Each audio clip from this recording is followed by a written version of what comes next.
Laisse que la paix du Seigneur soit avec vous. Amen. Je voudrais vous rassurer d'une chose, c'est que vous ne sortirez pas ici tel que vous êtes entrés. Amen. Ce n'est pas un slogan. Je suis sûr que vous n'allez pas sortir ici tel que vous êtes entrés. Parce que l'Écriture dit que personne ne peut rencontrer le Seigneur et demeurer le même. Donc si quelqu'un rencontre le Seigneur et qu'il reste le même, c'est qu'il n'a pas rencontré le véritable Seigneur. Quand on rencontre le véritable Dieu, il faut que nous soyons transformés.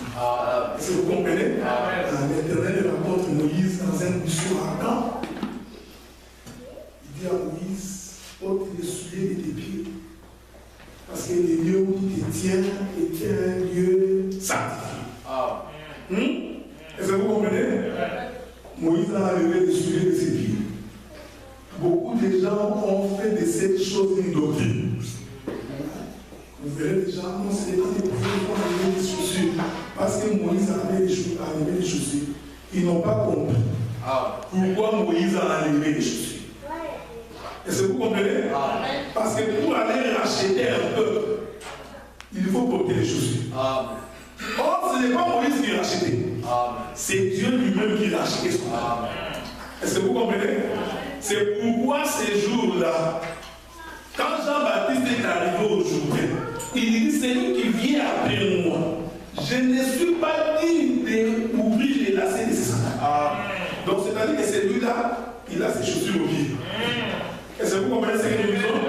Je vais ici vous amener à comprendre beaucoup de choses. Parce que comme je vous avais dit, nous voulons comprendre est-ce qu'il faudrait invoquer le sang ou ne pas invoquer le sang. Parce que nous avons des prières, nous avons invoqué le sang, que le sang descende dans ces lieux. Nous voulons voir par rapport aux Écritures, est-ce que cette chose est biblique. Amen. Je vais intervenir. Après mon intervention, nous allons ouvrir un partage pour recevoir des questions s'il y en a. Il est possible qu'on déborde un peu de 30 minutes, mais on va payer. Vous comprenez? Pour Dieu, on va payer. Est-ce que vous comprenez? Je voudrais que nous lisions quelques écritures de base. Prenons le livre de Genèse dans son chapitre 4. Je vais demander à mon bien-aimé, l'homme de Dieu, à plaisir de nous lire le verset 10. Genèse 4, 10. Allez même jusqu'à 11. Je lis au nom de Jésus. Amen.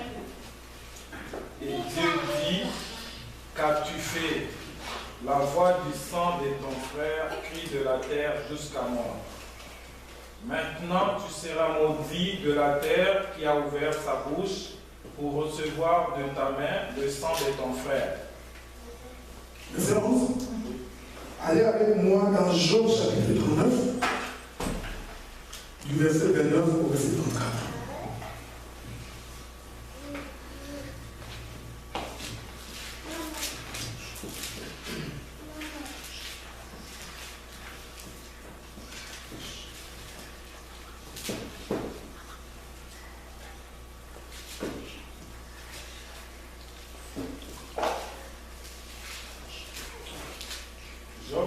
Job 39, verset 29 au verset 34.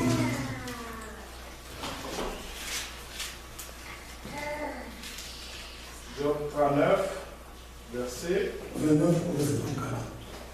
Je lis au nom de Jésus. Est-ce par ton intelligence que l'épervier prend son vol et qu'il étend ses ailes vers le midi? Est-ce par ton ordre que l'aigle s'élève et qu'il place son nid sur les hauteurs? C'est dans les rochers qu'il habite qu'il a sa demeure, sur la cime des rochers, sur le sommet des monts. De là il épie sa proie, il plonge au loin les regards. 33. Ces petits boivent le sang, et là où sont les cadavres, l'aigle se trouve.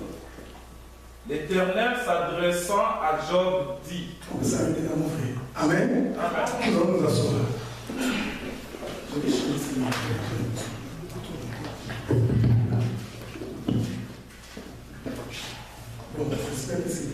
Ouais, c'est un peu mieux. Amen. Amen.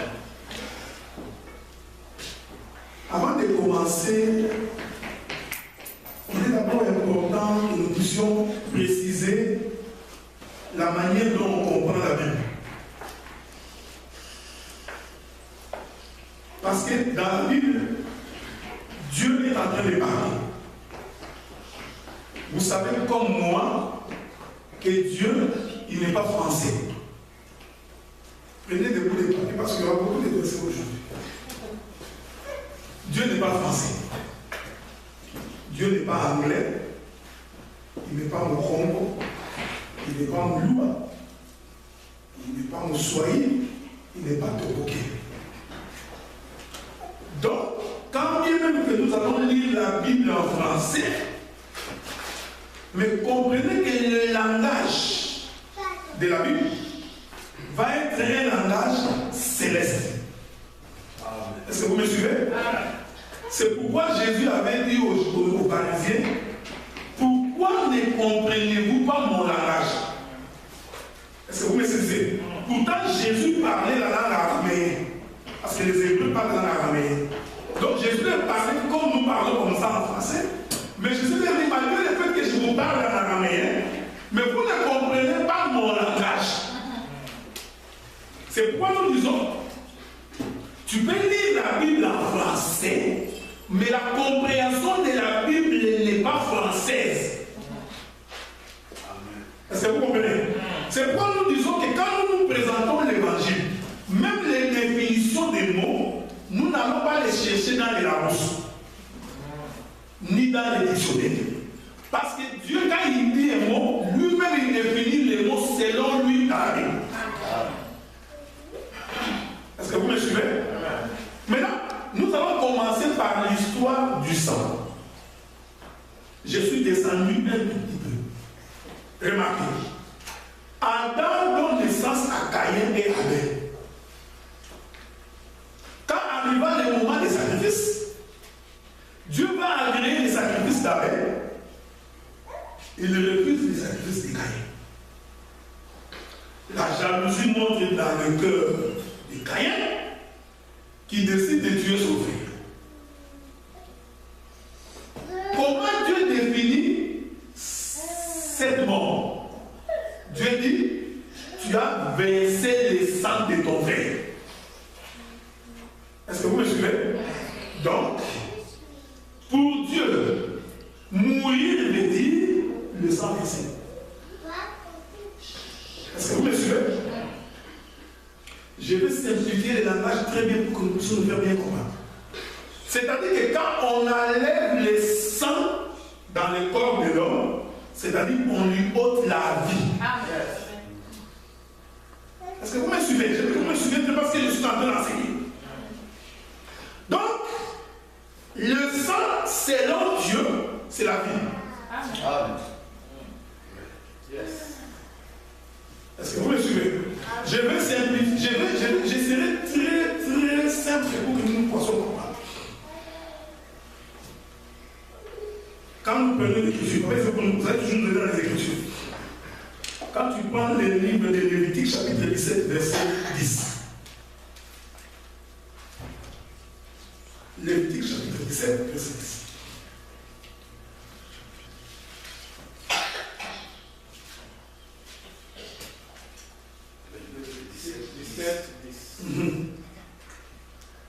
Si un homme de la maison d'Israël ou des étrangers qui séjournent au milieu d'eux mange du sang d'une espèce quelconque, je tournerai ma face contre celui qui mange le sang et je le retrancherai du milieu de son peuple.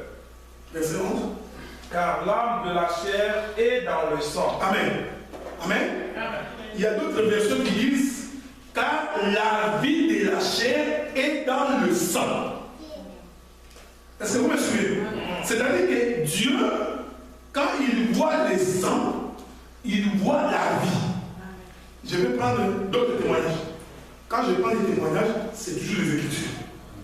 Vous comprenez? Parce que, vous savez, pour confirmer la chose, on n'a pas besoin de ce que Billy Graham a dit. Non, non, non. On n'a pas besoin de ce que tel pasteur a dit. Ce n'est pas important. Ce qui est important, c'est ce que Dieu a dit. Amen. Voilà pourquoi la Bible dit que toute parole de l'homme soit considérée comme étant mensonge, que Dieu sait dans la vérité. Est-ce que vous comprenez? Regardez maintenant. Israël se retrouve en Égypte. Esclave. Dominé par Pharaon et par toute l'Égypte. Je veux que vous me suiviez attentivement. L'Éternel décide par Moïse d'aller libérer son peuple, le faire sortir de l'Égypte vers Canaan. Moïse descend en Égypte. Quand Moïse arrive en Égypte, il voit Pharaon. Vous connaissez tous les miracles que Moïse a fait. Parce que vous devez comprendre que chaque miracle de Moïse a une explication. C'est pourquoi il en avait fait 10. Est-ce que vous comprenez? C'était 10 miracles. Chaque miracle a une explication. Maintenant, malgré tous les miracles que Moïse avait fait, Israël n'est pas sorti de l'Égypte.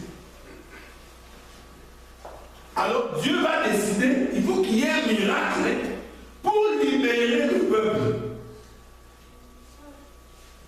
Souvenez-vous que Dieu avait dit à Adam, le jour où tu mangeras l'arbre de la connaissance du bien et du mal, tu mourras. Donc pour que Dieu rachète Adam, il faut qu'il y ait la mort. Est-ce que vous comprenez? Je vais encore vous dire une chose. Quand Dieu a chassé Adam du jardin, la Bible dit que Dieu mit des chérubins avec des épées pour empêcher Adam de rentrer. C'est-à-dire que si Adam s'hasarde à rentrer, ne peut pas le tuer. Donc pour que la colère de Dieu s'abaisse, il faut que l'épée du chérubin tue. Est-ce que vous me suivez? Donc tant que l'épée du chérubin qui a fermé la porte du jardin n'a pas touché le sang, Adam ne peut pas rentrer. Donc pour que Dieu puisse accepter l'homme dans sa maison, Dieu voudrait qu'il y ait le sang qui coule. Or, je vous ai fait remarquer que dans la définition de la Bible, le sang veut dire la vie. C'est-à-dire que Dieu voulait une vie pour que l'homme qui est dehors puisse rentrer. Est-ce que vous me suivez? Je vais encore donner un autre témoin. Vous savez, quand Adam et Ève ont péché, la Bible dit qu'ils se sont fouis, ils ont fui loin de la face. Le jour où le Seigneur permettra, on va expliquer ces choses-là. Maintenant, l'Écriture dit que Dieu s'est mis à la recherche de l'homme. Il commence à chercher Adam. Vous comprenez? Adam a entendu la voix de Dieu, mais il n'a pas vu Dieu. Parce que vous devez comprendre que la Bible dit que Dieu visitait Adam. Il causait. Adam ne fuyait pas Dieu. Mais le jour où Adam a péché de lui-même, il s'est déplacé. Parce que pour que Dieu se mette à rechercher Adam, cela veut dire que Dieu est venu au lieu du rendez-vous, il ne l'a pas trouvé. Il a compris qu'Adam, il a fait un déplacement. Est-ce que vous me suivez bien? Je veux que vous m'écoutiez très bien. Parce que la Bible dit que Dieu visitait Adam le soir. Nous avons l'explication de toutes ces choses. Pourquoi Dieu visite le peuple chaque soir. Amen. Est-ce que vous comprenez? Parce que le soir, c'est le temps de la femme. Nous qui avions étudié dans les internats au village, quand le papa va à la chasse, la maman attend le soir parce que c'est le gilet va arriver. Est-ce que vous comprenez? Dès qu'il voit le papa sortir de la forêt, il sait que nous allons manger. Mais c'est le soir. Vous comprenez pourquoi sur la croix, quand Jésus a rendu l'âme, le soleil s'est couché. C'était le soir. Parce qu'il faut qu'il y ait une nourriture pour que le peuple de soir mange. Est-ce que vous me suivez? Nous aurons le temps d'expliquer toutes ces choses-là parce que Dieu est juste dans ce qu'il fait. Amen. Parce que le matin, tu ne peux pas manger. Parce que l'homme est sorti. Vous comprenez? La prière de la femme consiste à ce que l'homme revienne de la chasse pour que je mange. Voilà pourquoi nous disons toujours que l'homme, c'est celui qui apporte la nourriture à la maison. Pour que la femme puisse manger. Vous comprenez? Et quand tu manges, tu bénis, non? Sois béni. Vous comprenez? Ça, c'est l'évangile. Donc il faut toujours faire de ton effort pour que tu restes l'homme. Vous comprenez ça? Voilà pourquoi la Bible, je suis dans Jean chapitre 4. Voilà pourquoi la Bible dit que Jésus marchait avec les disciples et il a fait un long voyage. La Bible dit que Jésus étant fatigué du voyage. Vous comprenez cette écriture-là? Jean chapitre 4. La Bible dit que Jésus s'étant fatigué du voyage. Donc nous comprenons que Jésus avait marché. Et ensuite, il était quoi? Fatigué. Or, quelqu'un ne peut pas être fatigué le matin, à moins que ce soit sorcier. Parce que la nuit est faite pour dormir. Ou quand tu te réveilles le matin, que tu te réveilles avec. Pour faire quoi? Pour aller travailler. Mais quand tu reviens le soir, tu es fatigué. Si nous voyons quelqu'un qui est allé travailler, qui rentre le soir, il n'est pas fatigué, il n'a pas travaillé. Est-ce que vous comprenez? Donc nous comprenons que quand la Bible dit que Jésus étant fatigué du voyage, en réalité nous étions le soir. Parce que quelqu'un ne peut pas se fatiguer le matin. Et la Bible dit qu'il a voyagé. Nous comprenons qu'il a marché. C'est cette marche-là qui l'a fait fatiguer. Frère, je suis en train de parler du soleil. Ouais? Le soleil qui se lève le matin avec force et vigueur, le soleil va marcher. Le soir, le soleil se fatigue. Parce que tu verras qu'à midi, tu ne peux pas regarder le soleil. Il faut que tu mettes les lunettes. Mais quand le soleil se couche, tu peux les regarder avec les yeux. Parce qu'il est fatigué. Est-ce que vous comprenez ce que j'ai dit? Je suis en train d'expliquer les mystères du royaume. Donc, en d'autres termes, le soir, c'est la fatigue. Je vais encore ajouter des éléments. Parce que ça me vient ici. C'est comme quelqu'un qui pêche tout le temps. Comprenez qu'il n'est pas encore arrivé le soir. Si tu vois quelqu'un qui aime le péché, il est encore en train de marcher. Voilà pourquoi Jésus dit, venez à moi pour tous qui êtes chargés et fatigués. C'est-à-dire qu'il faut d'abord que tu aies marché, tu es fatigué. Or, tu ne peux être fatigué que le soir. Selon l'évangile. Donc, tu peux travailler la nuit, le matin, tu es fatigué. Ce n'est pas un problème. Mais j'ai dit, c'est dans les Écritures. Donc, nous comprenons que dans les jardins, quand la Bible dit que Dieu visitait Adam chaque soir, nous comprenons que Dieu a fait une marche pour aller rencontrer Adam au soir. Et c'est là-bas que Adam communiquait avec Dieu. Est-ce que vous comprenez? Le soir. Je prends beaucoup d'exemples de la Bible, parce que c'est ça notre habitude. Paul dit, la nature elle-même ne vous enseigne pas. Nous comprenons que la nature, c'est un enseignant. Maintenant, allons regarder dans un mariage. Vous verrez qu'un bon mariage, l'homme et la femme se communiquent le soir. Amen. Parce que le matin, l'homme est au travail, la femme est dans ses préoccupations. Mais quand arrive le soir, ils vont mettre les chaises, ils vont s'asseoir. L'homme me l'a raconté. Tu sais, quand je suis allé à la chasse, est-ce que vous comprenez? L'homme parle à sa femme le soir.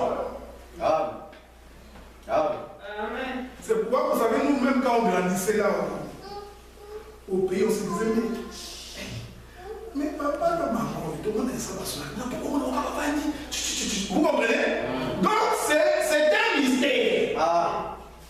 Ça paraît naturel, mais c'est un mystère parce que le soir, l'homme est en train de parler à sa femme. Ce que la femme va faire demain matin, c'est tout ce que l'homme avait dit le soir.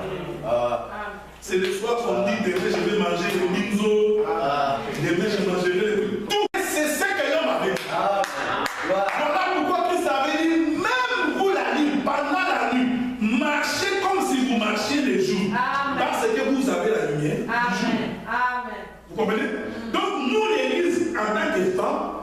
manifestons ce que Christ nous a dit. Amen. Mais il nous a dit de soi. Donc, le Seigneur vient visiter Adam un soir, il ne le trouve pas. Nous comprenons que Adam est devenu adultère. Est-ce que vous comprenez ce que j'ai dit? Non, non, je vais répéter ça. L'homme va à la chasse. Quand il sort, il faut qu'il trouve sa femme à la maison, le soir, parce qu'il va donner les gibiers. Voici la nourriture, quand j'ai chassé, ma femme, maintenant tu peux manger. Tu réjouis toute la famille. Vous verrez, les enfants vont danser, parce qu'ils savent que la nourriture va venir. Écoutez-moi bien. Maintenant, si l'homme vient le soir à la maison, qu'il ne trouve pas sa femme, c'est-à-dire que cette femme-là est allée ailleurs. Vous comprenez ce que je dis?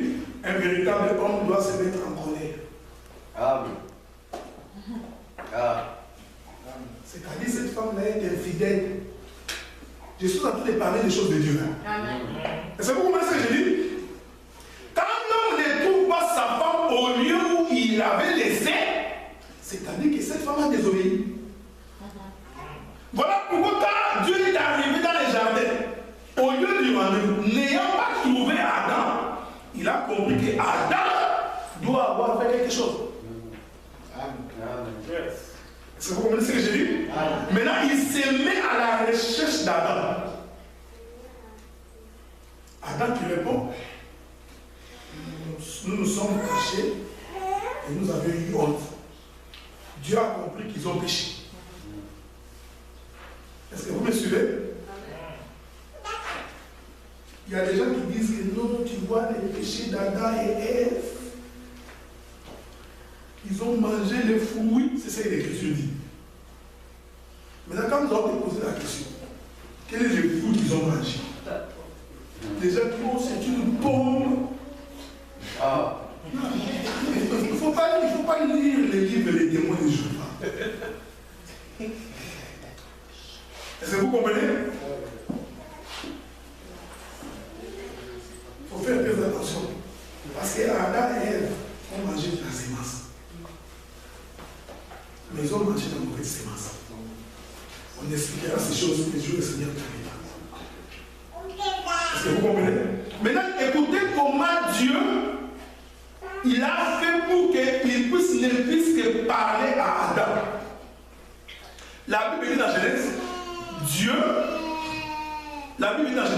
Dieu fit un vêtement de peau d'animaux à Adam et Ève. Est-ce que vous comprenez? Or, pour que Dieu fasse un vêtement de peau, cela veut dire Dieu avait tué un animal. Je vais simplifier ce que nous sommes dit. Cela veut dire Dieu a enlevé la vie d'un animal. Simplifié en bon langage, c'est-à-dire un animal a donné son sang pour que Dieu puisse avoir des vêtements. Est-ce que vous comprenez ce que je dis? C'est-à-dire que pour que Dieu habille Adam, il a fallu qu'un animal puisse se déshabiller, qu'il enlève son vêtement, afin que ces vêtements-là puissent servir à couvrir la nudité d'Adam et d'Ève. Il faut donc la peau d'un animal pour couvrir la nudité d'un peuple qui a péché. Or, pour avoir la peau de l'animal, il faut que son sang coule. Donc nous comprenons que Dieu, pour que sa colère s'apaise, il fallait qu'il voie les sang. C'est-à-dire, Dieu avait pris un couteau, il a pris un animal, il a égorgé l'animal, il a pris la peau. Cela veut dire, Dieu dans les jardins, il s'est fait sacrificateur. Parce qu'il ne pouvait tuer l'animal qu'un sacrificateur. Est-ce que vous comprenez? Maintenant, regardez. Quand les enfants d'Israël se sont retrouvés en Égypte, Moïse fait tous les miracles. Ils ne sortent pas. Pourquoi? Parce que Dieu, son problème, il a besoin du sang. Maintenant, Dieu leur dit, c'est moi ici. sera pour vous les premiers mois de l'année. Bon, je vais vous informer pour ceux qui ne le savent pas. Nous étions au mois de Nissan, c'est-à-dire le 4e mois. Quand Dieu disait aux enfants d'Israël, ce mois ici sera pour vous les premiers mois de l'année. Selon les calendriers romains, c'était le mois de la Pâque. Parce que le mois de la Pâque, c'est le 4e mois, c'est le mois de Nissan. Qu'est-ce que Dieu fait? Il change les calendriers d'un peuple.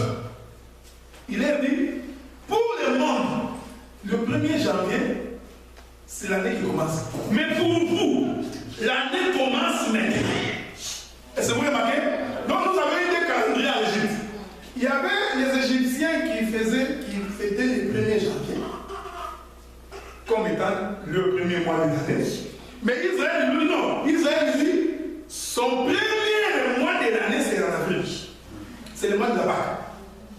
Dieu dit, c'est moi ici. Maintenant, regardez comment vous allez célébrer votre bonne année.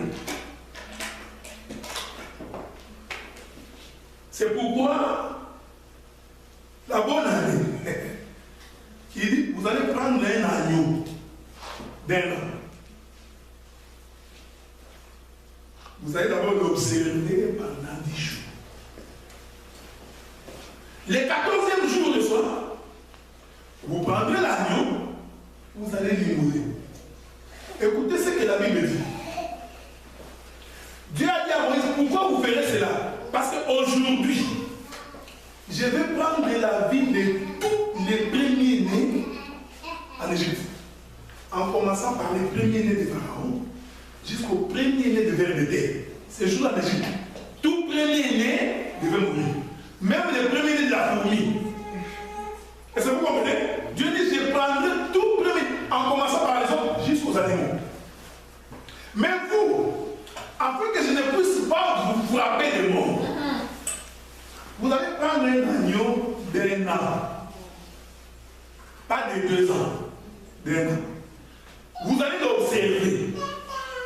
La Bible dit qu'il faut qu'il soit un agneau mâle. Il y a moins la moubaille. 2. Sans défaut, sans tache. Donc, dès que vous voyez l'agneau, il fait comme ça. Attends. Dès que vous voyez l'agneau, non. Est-ce que vous comprenez? Donc l'agneau doit être parfait. Aucun défaut. Parce que pour racheter un peuple qui est dans les péchés, on a besoin d'un sang parfait. Amen. Amen. Est-ce que vous comprenez? Amen. J'aime la Bible. La Bible dit que vous allez manger cet agneau dans la maison. C'est pourquoi vous savez, il y a des enseignements qu'on ne peut pas prêcher dehors. Vous comprenez? Parce que si nous prêchons ça dehors, c'est fini. Scandale. Il y a des enseignements qu'on peut prêcher qu'à la maison. C'est pourquoi même Jésus, quand il sortait dehors, il parle en parabole. Pierre dit, mais il est fatigué. Mais pourquoi tu continues à parler à ces gens en parabole? Laissez-les comme ça. Vous venez à côté. Tu vois, quand je disais à là-bas, voici l'explication. Est-ce que vous comprenez? Les gens disent dehors, écoutez, Jésus avait une autre explication de là. Donc il y a des choses qu'on ne peut pas dire dehors. Parce que quand on dit dehors, ça va être la guerre. Il dit, l'agneau, vous allez le manger à la maison. Écoutez-moi mes frères. Et la Bible dit, vous le mangerez le soir. Est-ce que vous comprenez? J'explique pourquoi Jésus est mort le soir. Il ne pouvait pas mourir le matin.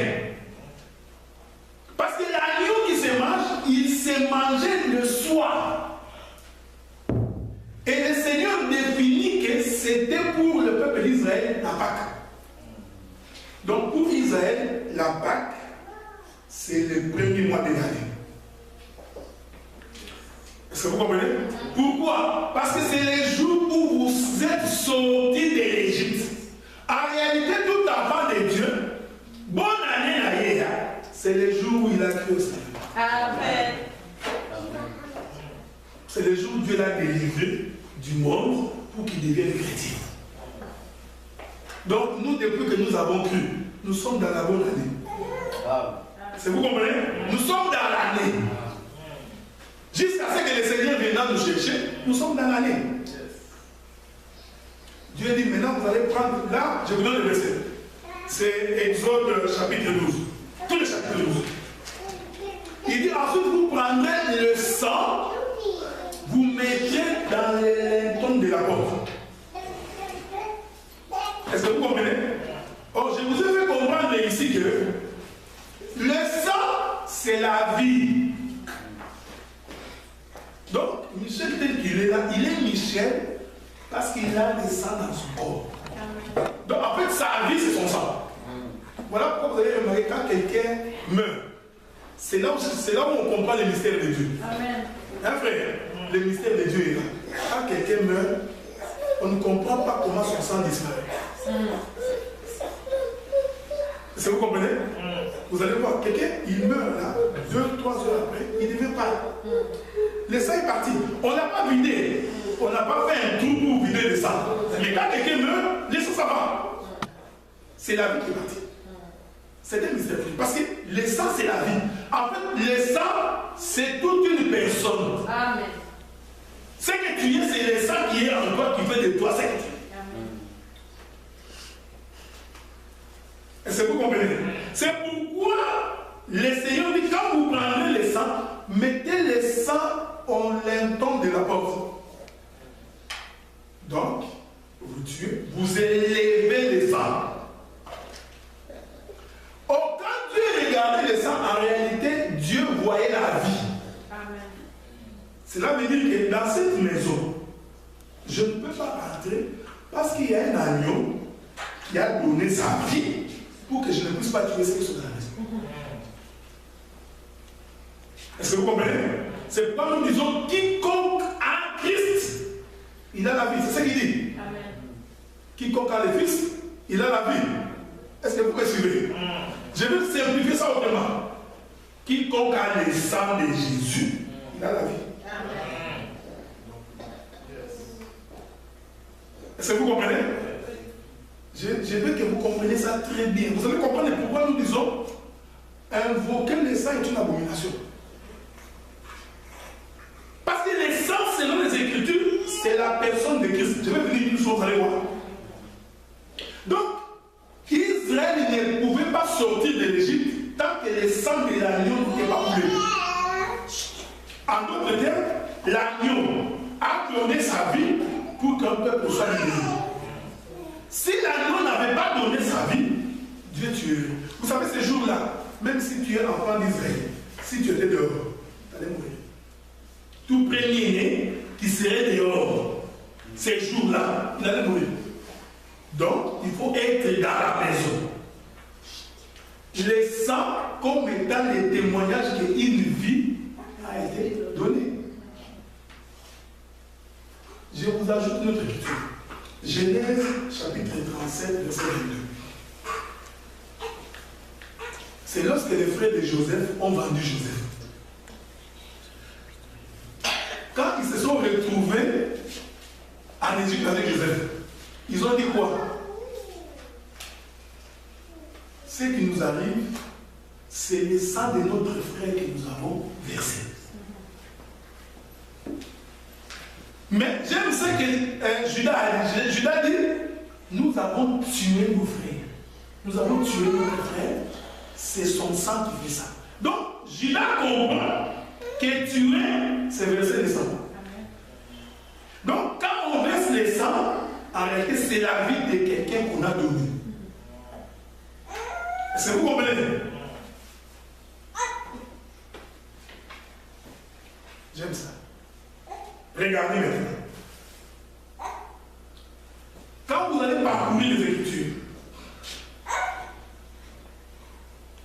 vous allez remarquer une chose. Quand l'âge exterminateur est venu, alors il s'est rendu compte que non, ici je ne peux pas toucher, parce qu'une vie a été donnée. En d'autres termes, l'âge exterminateur, en voyant les sangs, il a vécu toute une vie. Ça revient. C'est-à-dire que dans cette maison c'était tout un tabernacle.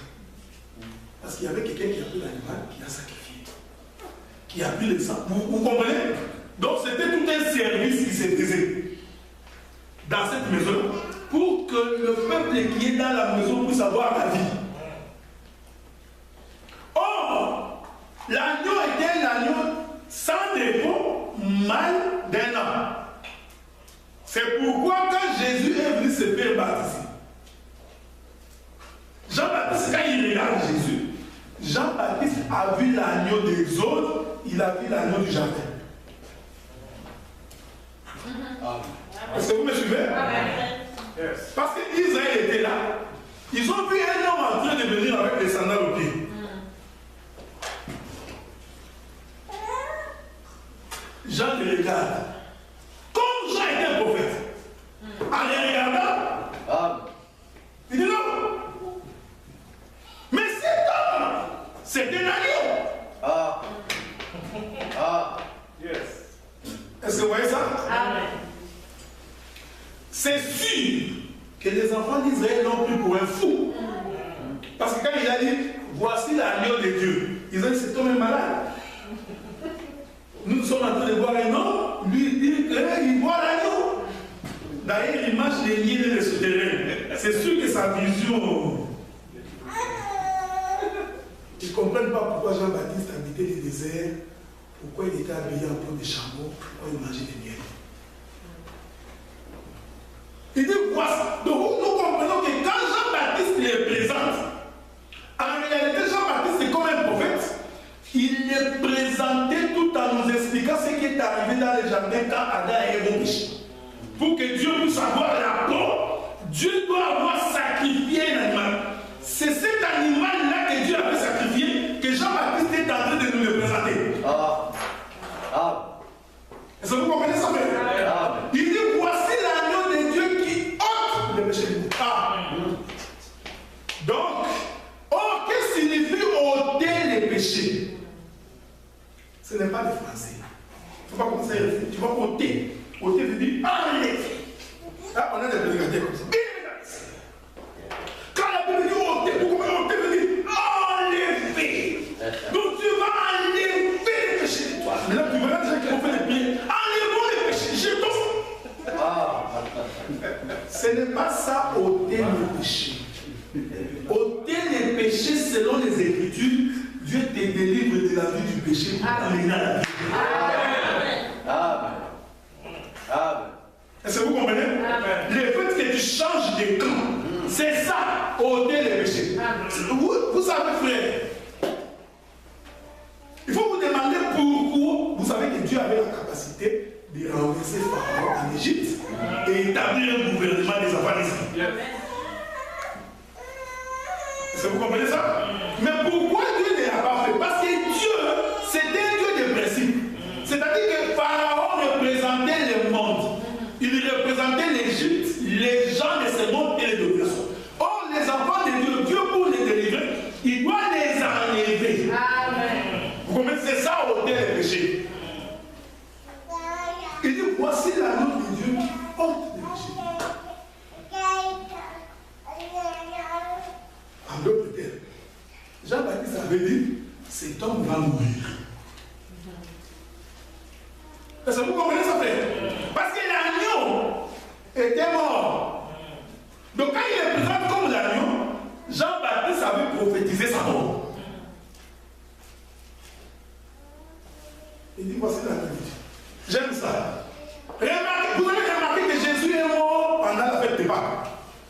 Est-ce que vous le savez? Ah ouais. De la même manière qu'on célébrait la Pâque en Égypte avant de sortir, c'est au même mois que Jésus est mort. Suivez-moi bien. Je veux que vous me suivez bien après. Jésus est mort au mois de la Pâque. C'est là que Jésus avait un an. Est-ce que vous me suivez? Non, je vais vous aider à comprendre. La Bible dit que l'agneau devait être l'agneau d'un an. Il va contredire les Écritures. L'Écriture donne un agneau d'un an. L'année de Jubilé. Est-ce que vous comprenez? Maintenant ici, ne faites pas les cailloux. les Romains. Tu vois, une année, ça fait 12 mois, 30. Non, c'est pas comme ça que nous définissons l'année. Est-ce que vous remarquez ça?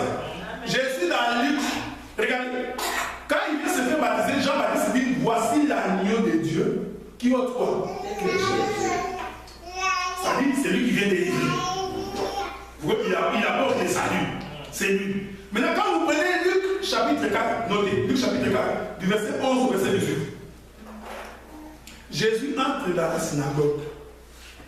Il prend le rouleau du livre d'Isaïe. Il ouvre. J'aime ça.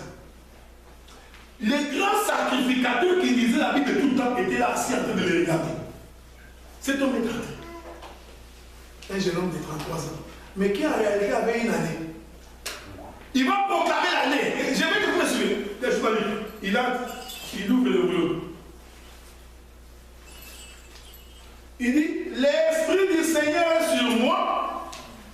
Il m'envoie pour proclamer une année de grâce.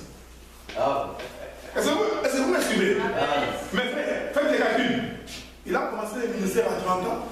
À 33 ans et demi, il est mort. Depuis le jour où il avait dit cette parole, il a vécu plusieurs années. Selon les calendriers des hommes. Mais lui, il dit, comme vous le voyez là, je ne proclame qu'une année de grâce. Je suis venu libérer les captifs, rendre libres les opprimés. Donc, on va lire ça. Je veux qu'on lise ça. Luc chapitre 4. Commencez-moi à partir du verset. À commencer à partir du verset 11, je vais voir qu'est-ce qu'il dit. Luc chapitre 4, verset 11. Ils te porteront sur les mains. Non, saute-moi ça. Va voir verset 15. Verset 15. Il enseignait dans les synagogues et il était glorifié par tous. 16. Il se rendit à Nazareth où il avait été élevé et selon sa coutume, il entra dans la synagogue le jour du sabbat. Voilà. Il se leva pour faire la lecture et on lui remit le livre des prophètes Ésaïe. L'ayant déroulé, il trouva l'endroit où il était écrit « L'Esprit du Seigneur est sur moi » parce qu'il a oint pour annoncer une bonne nouvelle aux pauvres. Il m'a envoyé pour guérir ceux qui ont le cœur brisé, pour proclamer aux captifs la délivrance et aux aveugles le recouvrement de la vue, pour envoyer libres les opprimés, pour publier une année de grâce du Seigneur. Voilà. Voyez-vous? Qu'est-ce que Israël cherchait en Égypte? La liberté. Ils souffraient, ils étaient malmenés. Nous avons entendu parler de Dieu de nos pères, de Dieu d'Abraham, d'Isaac. Qui va nous délivrer? Qui les a délivrés? C'est l'agneau. C'est l'agneau qu'on avait tué qui les avait sortis de l'Égypte. Est-ce que vous comprenez? C'est-à-dire que si l'agneau n'était pas mort, personne ne sortirait de l'Égypte. Voilà pourquoi nous disons ceci. Si quelqu'un ne mange pas l'agneau, il ne peut pas sortir du monde. Donc pour que quelqu'un sorte du monde, il doit manger l'agneau. C'est-à-dire qu'on doit tuer l'agneau, les rôtir, les débriser. Est-ce que vous comprenez? Donc quand on ne mange pas l'agneau, on ne sort pas de l'Égypte. Est-ce que vous me suivez? C'est-à-dire que pour que quelqu'un abandonne la vie du péché, cet homme doit manger l'agneau. C'est pourquoi nous disons, ce n'est pas parce que tu dis à un frère, c'est comment il dit, qui va cesser. Faux. On est faux. Tu peux, même mon grand-père, qui n'a jamais connu le Seigneur, me le disait, a déjà oui, il est abbé. Mais ce n'est pas ça qui me donne la vie. Vous comprenez? Même nos parents nous disaient, donc même nos parents savent qu'ils nous perdent. Ce n'est pas ça qui donne la vie. Donc ce n'est pas le fait qu'un prédicateur est en train de pécher. Bien aimé le Seigneur, là vous avez que vous menez, c'est une mauvaise vie. Que tu abandonnes, ça c'est pas manger l'agneau. Manger l'agneau, c'est prendre le rouleau des déchets, comprendre l'écriture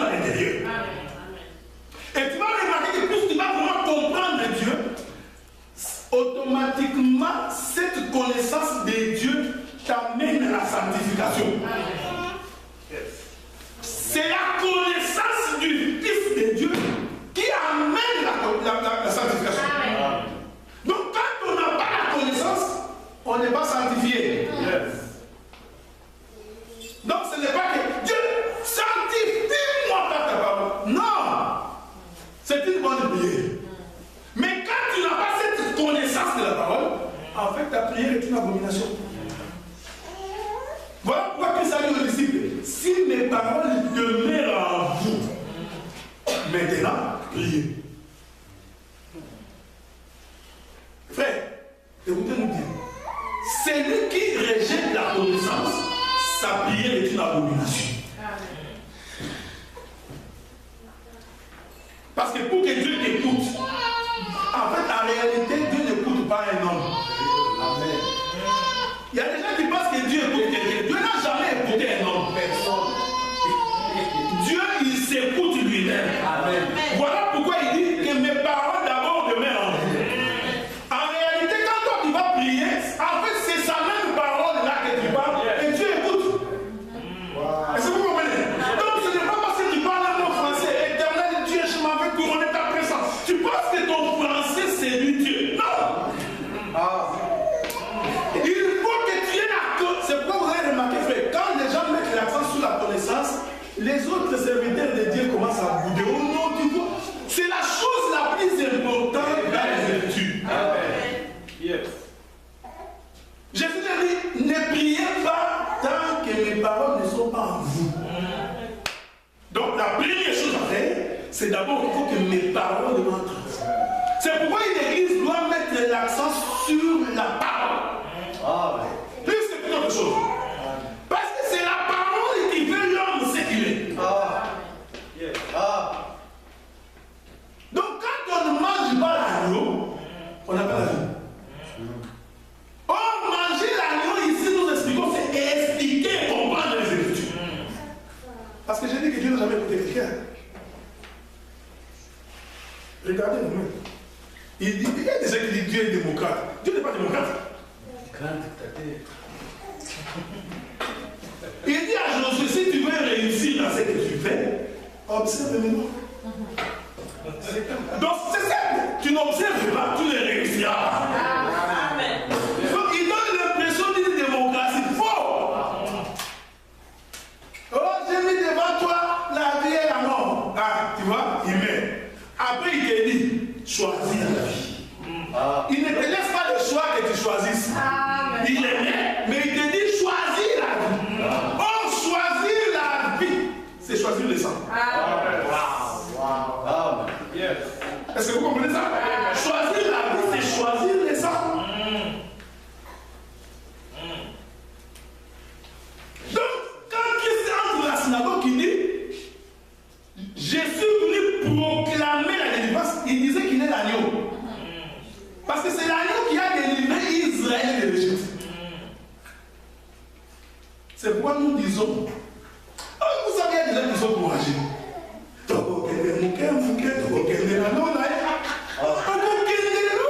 Avec quel enseignement? Donc, les gens, vous savez, frère, écoutez. Vous savez, Pierre a marché avec Jésus pendant 3 ans et demi. Pierre croyait qu'il connaissait Jésus. Ils ont marché. Il n'a jamais connu Jésus. J'aime ça. Parce que Jésus, avant de... il est mort, il dit à Pierre. Il est mort, il dit à Pierre. Pierre, les jours où tu seras converti, affermis tes frères. C'est après la résurrection à faire.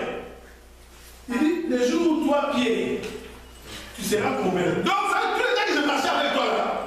Tu n'étais pas converti. C'était un païen tout. Mais pourtant, il écoutait Jésus. Vous savez, on peut ouvrir la Bible et répéter les Écritures. Pourquoi il prêche? Il ne prêche pas. Personne ne s'est converti. Qu'est-ce que Jésus lui disait? Les jours où le Saint-Esprit entrera en toi, c'est ça la conversion. Est-ce que vous comprenez? Donc, mais Pierre croyait qu'il... Vous savez, tout le monde a fouillé sur Pierre. Tout le monde. Pierre continue à regarder. Il faisait aussi froid. Pierre s'en va là où tout le monde. Frère, j'aime ça. Vous savez, un véritable enfant de Dieu, il ne vient pas s'associer à tout genre de feu. Pierre est allé, il a trouvé les gens. Tu vas connu normalement. Pierre pas y aller. Avant de dire, tu vois,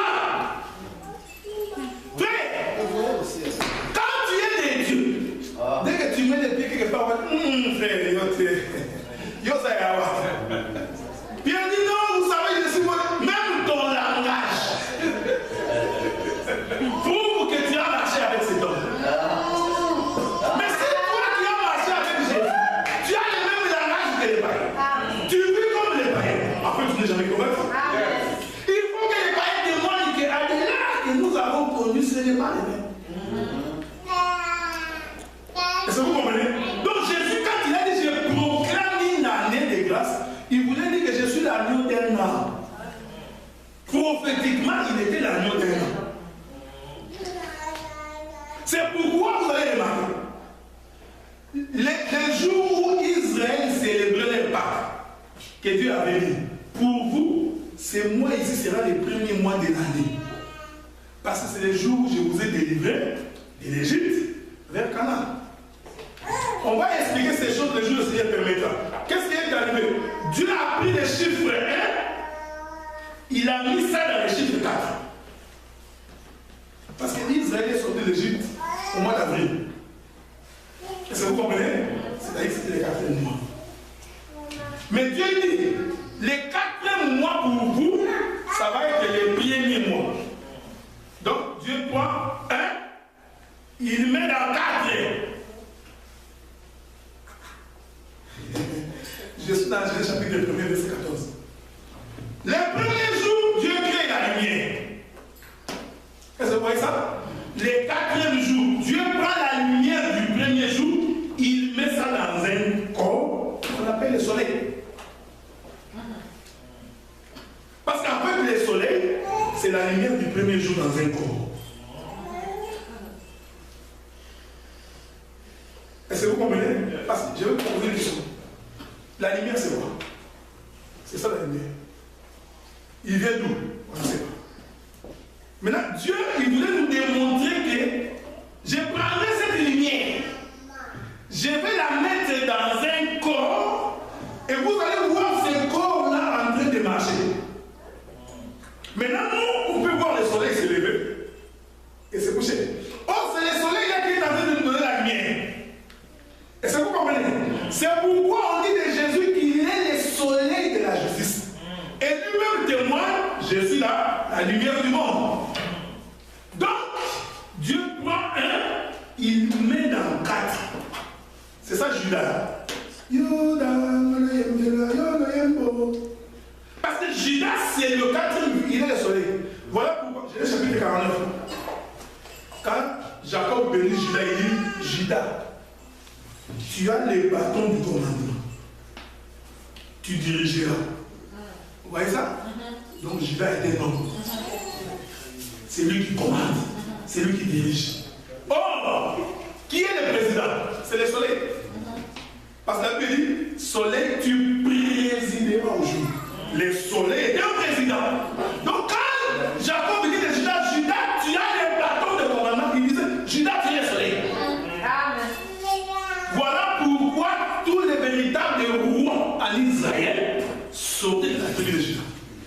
Si tu viens d'une autre tribu comme Saoul, vous comprenez, la tribu de Benjamin, il n'était pas choisi par Dieu. Benjamin, c'était un pasteur choisi par les hommes. Tobanda, pour la pasteur la mission. Mission Monio, non, c'est Saoul. Donc, déjà, c'est fait. Diriger, c'est un don que tu reçois de l'éternel. Yes. Et puis, les dons, on te remonte en mot. Quand tu parles pour ton salut, il y a les dons. C'est pourquoi on dit qu'il y a des gens qui sont devenus pasteurs par association. Tu vois, lui, il est un peu plus âgé, il est un peu ventru. Ça donne la forme du vrai pasteur. Parce que les gens croient que.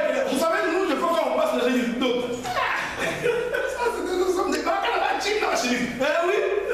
Les gens pensent qu'un homme de Dieu veut dire costume, même quand il peut chaud, il est en costume. Vous savez, les pasteurs du Congo qui m'excusent. Il est 40 degrés, l'homme est en costume. Non, frère.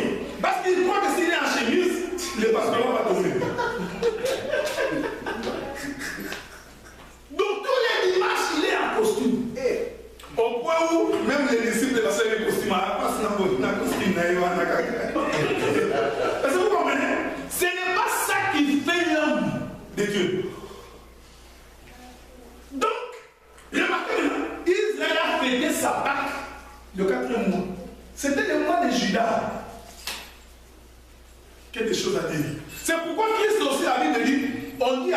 vas à Jérusalem, on va te tuer. Il dit, je vais aller à Jérusalem. Pendant ce temps, Israël célébrait la Pâque. Parce que moi, je veux faire. Donc, Jésus est mort pour confirmer Moïse. Il est mort le jour de la Pâque. Tout comme l'agneau qu'on avait tué en Égypte, c'était le mois de la Pâque. Jésus entre à Jérusalem. Il dit, allez dans la maison d'un tel. C'est là qu'on dit aux gens, ne lisez pas la Bible comme un roman. Jésus n'a jamais donné les noms de la personne auprès de qui il devait aller célébrer la Pâque. Il dit, allez à la maison d'un tel. La Bible l'appelle un tel. Ça appelle ça une communauté. Allez dans la maison d'un tel. Dis-lui que moi, je viendrai célébrer dans sa maison. J'aime ça. Oh, il est bon. Oh, la Pâque, c'est la mort de l'agneau. Est-ce que vous comprenez? Donc Jésus disait, je viendrai mourir dans ta maison. On allait prendre l'âne sur lequel personne est monté. Qui s'est monté, il est entré à Jérusalem. On a chanté. Regardez comment on a chanté ces jours-là. Béni soit le fils de David. C'est comme ça qu'on chantait, hein? Les jours où Jésus est entré à Jérusalem. Voyez-vous? Les quatrième fils de Jacob, Judas, c'était les oreilles. Il est entré, on présente. Voici le fils de David, le roi. Judas aussi, Judas le cerveau a compris, c'est vraiment le fils de David. Or, naturellement comme ça, Jésus n'avait aucun sang avec David. Aucun sang, naturellement. Parce qu'il est né sous l'ombre du Saint-Esprit. Et Myriam était de la tribu de Lévi. Marie était de la tribu de Lévi. Donc, naturellement, comme ça, Judas n'avait pas un sang naturel de Judas, de la tribu de Judas. On les présente comme étant le roi des rois, le seigneur des seigneurs, le fils de David. Pourquoi? Parce qu'il se présenta au mois de la Pâque, le 4e mois. Il arrive. Maintenant, regardez. Israël, après avoir célébré la Pâque en Égypte, en mangeant l'agneau, les autres Pâques qui ont suivi, ils n'ont plus mangé l'agneau. Ils célébraient en vivant. Est-ce que vous me suivez? Je veux que vous m'écoutiez bien. Les autres Pâques qu'Israël célébrait, c'était la fête. Mais remarquez que pendant que tout le monde fêtait la Pâque dehors, Jésus va maintenant donner le véritable sens de la Pâque. Il entre dans cette maison avec les disciples. Il se met avec eux sur la table. Maintenant, il prend le pain. Il le rend. Il dit, ceci est mon corps. Moi, que je vous donne. Il a fait quoi? Parce que pour manger les pains, il faut les briser. C'est là où j'ai dit, pour l'écriture, il faut les briser. Il faut que dans mon encadre, tu comprennes ce que Jésus a dit. Ils ont fini. Ensuite, il boit une coupe de vin. Il dit, buvez.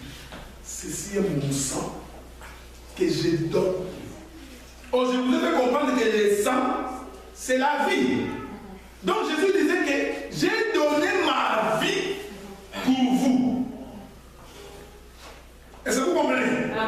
Donc, Dieu maintenant va donner l'explication du sang. La véritable explication du sang, c'est que c'est la vie de Christ qui a été donnée pour nous sauver. Amen. Est-ce que vous comprenez? Ils boivent le sang de Jésus. C'est ça les saints. Maintenant, regardez.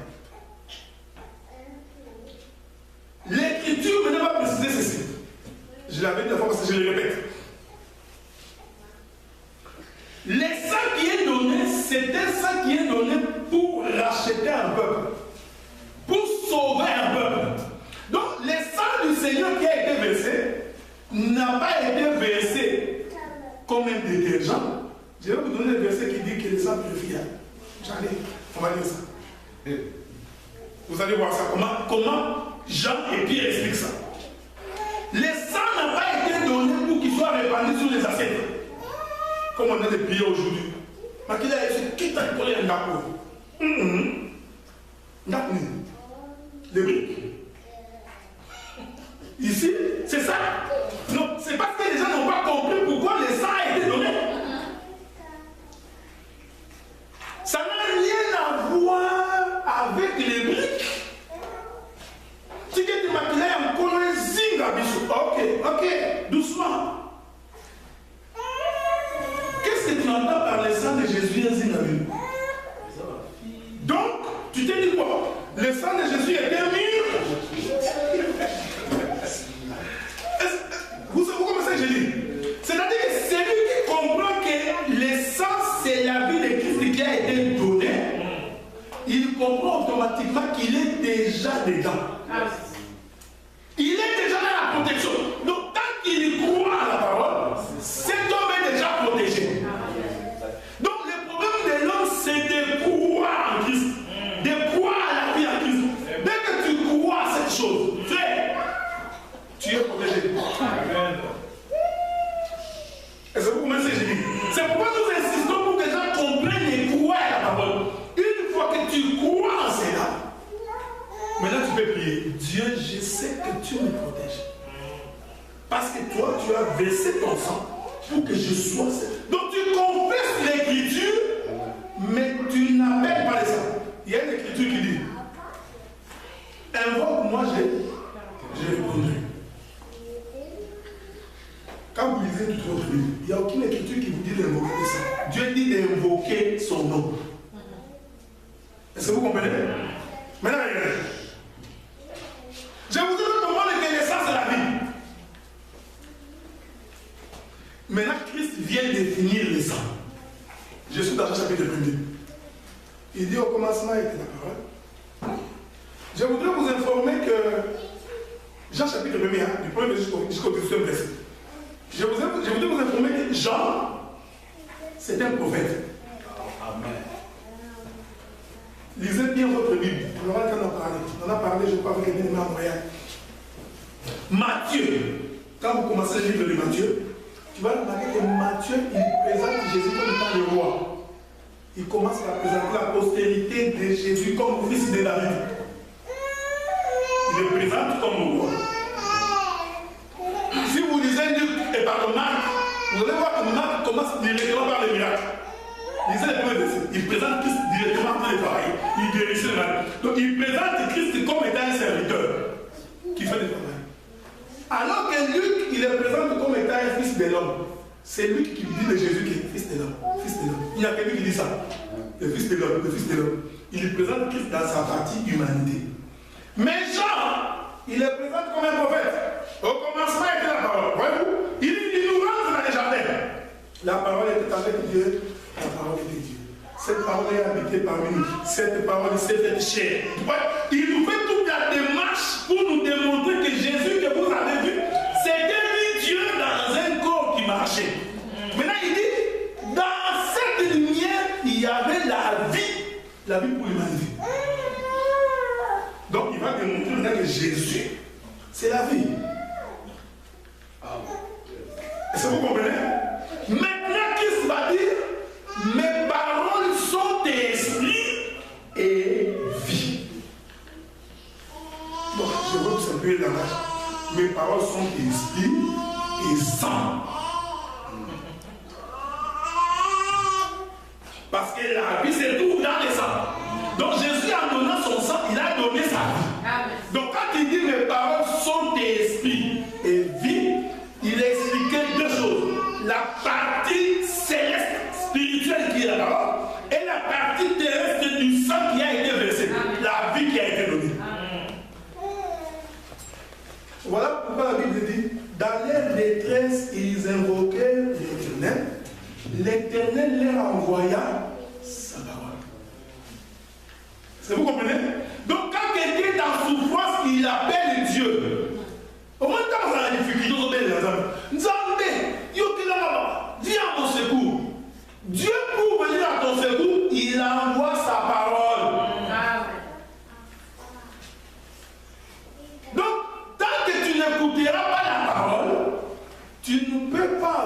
solution à ton problème. Parce que la foi vient de ce que l'on entend. Et ce que l'on entend vient de la parole de Christ. Hein? Pas de la parole de Dieu. Parce qu'on fait une différence entre la parole de Dieu et la parole de Christ.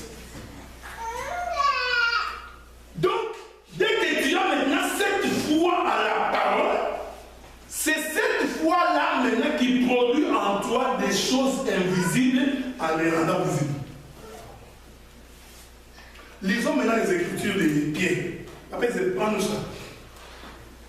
J'avais beaucoup d'écritures. J'avais mis ça pour vous, mais on n'a même pas le temps d'en finir. Prenez-moi d'abord Éphésiens chapitre 1er.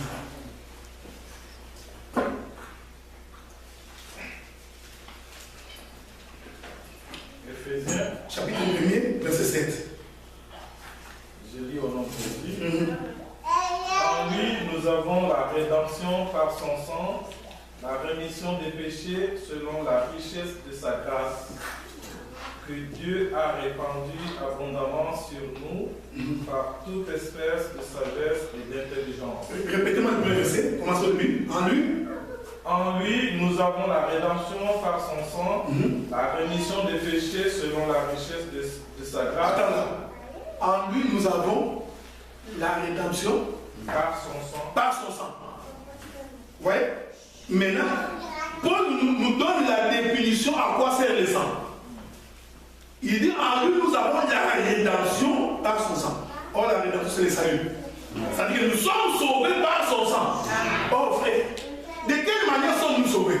C'est parce que Christ a versé son sang. Il est mort pour que nous soyons sauvés. Continue la suite. La rémission des péchés selon la richesse de sa grâce. Attendez. La rémission des péchés. C'est là où je dis que ce n'est pas les français. Parce que la rémission des péchés veut dire tu as quitté la vie de péché. Est-ce que vous comprenez? Donc, cette œuvre du sang, c'est que Dieu te ôte là où tu es. Il te fait traverser vers nos soins. Je voudrais que tu lises la première écriture. Actes chapitre 17, verset 26. J'ai donc à quoi sert le sang?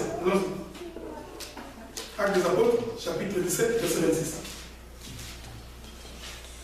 Acte 17, 26. Il a fait que tous les hommes sortis d'un seul sang habitassent sur toute la surface de la terre, ayant déterminé la durée des temps et les bornes de leur demeure. Voilà, maintenant saute-moi, va dans Actes chapitre 20, verset 28.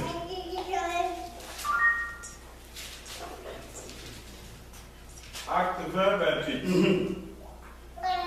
Prenez donc garde à vous-même et à tout le troupeau sur lequel le Saint-Esprit vous a établi évêque pour paître l'Église du Seigneur qu'il s'est acquise par son propre sang. Voilà. Vous voyez? L'Église qui s'est acquise par son propre sang. Donc, en d'autres termes, le sang, c'est un prix de rachat. Amen. Yes. C'est pour ce que je dis. Donc, le sang, ils ont ramené un bon animal. D'accord. C'est pour commencer le disons. Donc, tu ne peux pas trouver là. Mon animal est adopté. Parce que tu es déjà racheté. C'est ce que nous disons quand les gens ne comprennent pas les Écritures, ils disent n'importe quoi. Donc, ici, le sang, c'est un prix de rachat. Amen. Tu vivais dans les péchés. Pour te racheter, quelqu'un a payé le prix de son sang. Est-ce que vous comprenez? Et cet homme qui a payé le prix de son sang, c'est Christ. Voilà. C'est pourquoi dans les jardins, pour créer Ève, il a fallu qu'Adam paye le prix de son sang. Amen. Amen. Est-ce que vous voyez ça? Amen. Donc Adam, c'est aussi l'image de Christ. Donc pour qu'Adam puisse avoir Ève, nous comprenons que Ève, c'est tout un peuple en esclavagisme. Maintenant, pour qu'Adam puisse avoir Ève, Adam devait verser le sang. C'est ça sa dot. Vous comprenez? Il y avait la dot dans les jardins. Adam a Ève au félété. Il a payé les prix du rachat. C'était son sang. Pourquoi? Parce que la Bible dit que Dieu l'a fait endormir Après, il a fait quoi? Il a ouvert sa grotte. Nous comprenons que Adam était mort, les sangs avaient coulé. Voilà pourquoi quand il a vu Ève, il a dit, chair de ma chair, os de mes os, c'est mon propre sang. Est-ce que vous comprenez? Donc j'ai payé les prix pour avoir cette c'est pourquoi quand nous disons aux femmes que tu es ma propriété, c'est ça l'évangile. Amen. C'est vous comprenez? Racheter. Il y a une sœur quand on lui dit, Dieu n'a sombre à ton mot, comprenez le langage, c'est le langage, vous comprenez? Vous avez le côté. Mais c'est ça l'évangile. Est-ce que vous comprenez? Donc même nos filles, on ne peut pas la prendre gratuitement. Non! Donc, vous comprenez que Acte nous démontre que nous avions été rachetés par le sang. Donc, nous n'avons pas été rachetés parce qu'un pasteur a gêné un docteur. Non, nous sommes rachetés par les prix que Christ a versé. Amen. J'ajoute des écritures. Yes. Éphésiens chapitre 2, verset 13.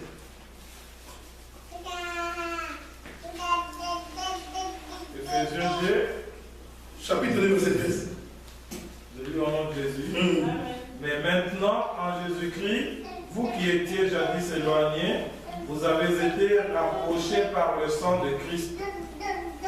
Car il est notre paix, lui qui des deux n'en a fait qu'un et qui a renversé le mur de séparation, l'inimitié, ayant anéanti par sa chair la loi des ordonnances dans ses prescriptions, afin de créer en lui-même avec les deux un seul homme nouveau. Répétez-moi le bout de verset au début là. Ayant anéanti par sa chair. Non, 2:13 au début. Mais maintenant, en Jésus-Christ, vous qui étiez jadis éloignés, vous avez été rapprochés par le sang de Christ. Voilà. Vous voyez maintenant, ça va mon frère. Donc, vous qui étiez éloignés, qu'est-ce qui vous a rapproché? C'est le sang de Christ. Donc le sang de Christ avait pour mission